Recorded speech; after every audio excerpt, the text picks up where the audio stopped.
শুরুতেই জানাবো সংবাদ শিরোনাম। দেশবাসীকে নতুন বার্তা দিলেন জামায়াত আমির ডক্টর শফিকুর রহমান।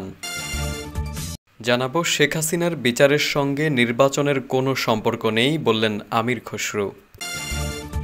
বাংলাদেশ জামায়াতে ইসলামের আমির ডাক্তার শফিকুর রহমান বলেছেন, নেতা নয় নীতিকে প্রতিষ্ঠিত করতে চায় বাংলাদেশ জামায়াত ইসলামী। ক্ষমতা নয় দুনিয়াতে আল্লাহর বিধান প্রতিষ্ঠা করতে আমরা বদ্ধপরিকর। জামায়াত নিজেরা ক্ষমতায় যাওয়ার জন্য নয়, আল্লাহর কোরআন বিজয় করতে চায়। মঙ্গলবার রাজধানীর শ্যামলীতে বাদশাহ ফয়সাল ইনস্টিটিউটে ঢাকা মহানগর উত্তর জামায়াতের মেডিকেল থানা আয়োজিত চিকিৎসকদের সম্মানে এক ইফতার মাহফিলে প্রধান অতিথির বক্তব্যে তিনি এসব কথা বলেন। মেডিকেল থানা আমির ডাক্তার শম খালিদুজ্জামানের সভাপতিত্বে এবং সেক্রেটারি ডাক্তার আবদুল্লাহ আল মাহমুদের পরিচালনায় ইফতার মাহফিলে বিশেষ অতিথি হিসেবে বক্তব্য রাখেন কেন্দ্রীয় নির্বাহী পরিষদ ও ঢাকা মহানগরের উত্তর আমির সেলিম উদ্দিন ও কেন্দ্রীয় নির্বাহী পরিষদ সদস্য মোবারক হোসাইন সহ আরও অনেকেই।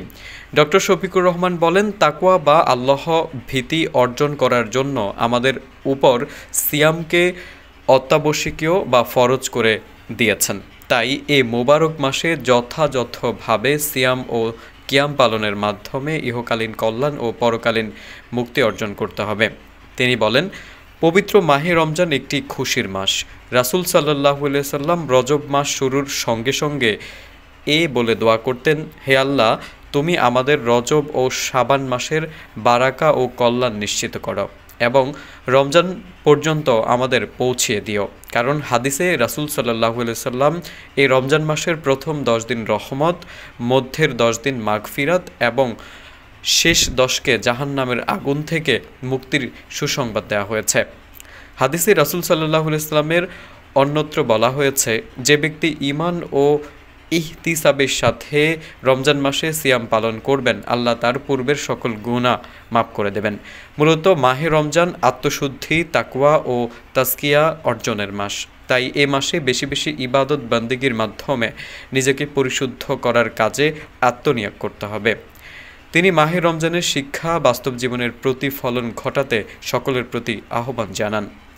শাড়ি, লুঙ্গি বা খাদ্যদ্রব্য নয়, বরং এমনভাবে জাকাত দেওয়া উচিত যাতে ব্যক্তি স্বাবলম্বী ও প্রতিষ্ঠিত হতে পারে। ইসলামী রাষ্ট্র না হওয়ায় সরকারি জাকাত ব্যবস্থাপনায় জনগণের আস্থা নেই, তাই মানুষ সরকারকে জাকাত দিতে চায় না বলেও উল্লেখ করেন তিনি দিন বিজয়ের লক্ষ্যে সকল শ্রেণী ও পেশার মানুষকে ঐক্যবদ্ধ হয়ে মানুষকে কাজ করার আহ্বান জানান।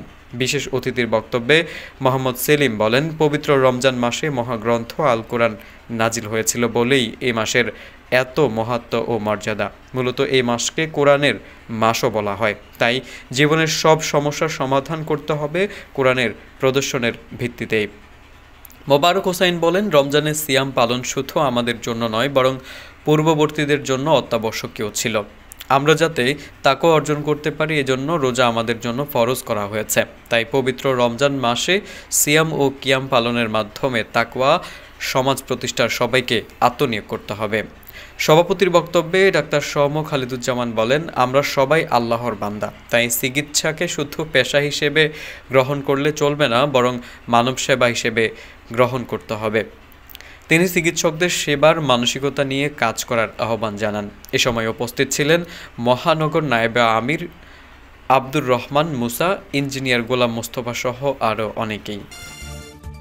এদিকে বিএনপির স্থায়ী কমিটির সদস্য আমির খসরু মাহমুদ চৌধুরী বলেছেন, শেখ হাসিনার বিচারের সঙ্গে নির্বাচনের কোনো সম্পর্ক নেই। সাংবাদিকদের মুখোমুখি হয়ে এই মন্তব্য করেন তিনি। আমির খসরু বলেন, বিচারিক বিষয়ে আইনি প্রক্রিয়ার সঙ্গে সরকার পরিবর্তনের কোনো সম্পর্ক নাই। স্বাধীন বিচার বিভাগে বিশ্বাস করলে নির্বাচন নিয়ে অহেতুক বিতর্ক সৃষ্টি করা কাম্য নয়। শুধু শেখ হাসিনা নয়, আওয়ামী লীগে বাকি অপরাধীদেরও বিচারের আওতায় আনতে হবে। তিনি বলেন, নির্বাচিত সরকারও শেখ হাসিনা সহ আওয়ামী লীগের অপরাধীদের বিচার করার বিষয়ে প্রতিশ্রুতিবদ্ধ। দেশের রাজনীতিতে নবাগত জাতীয় নাগরিক পার্টির আহ্বায়ক নাহিদ ইসলামের বক্তব্য সমালোচনা করে বিএনপির এই নেতা বলেন, জাতীয় নির্বাচনের সঙ্গে বিভিন্ন প্রস্তাব জুড়ে দেওয়া শেখ হাসিনা সরকারের ফ্যাসিস্ট চরিত্রের মতো।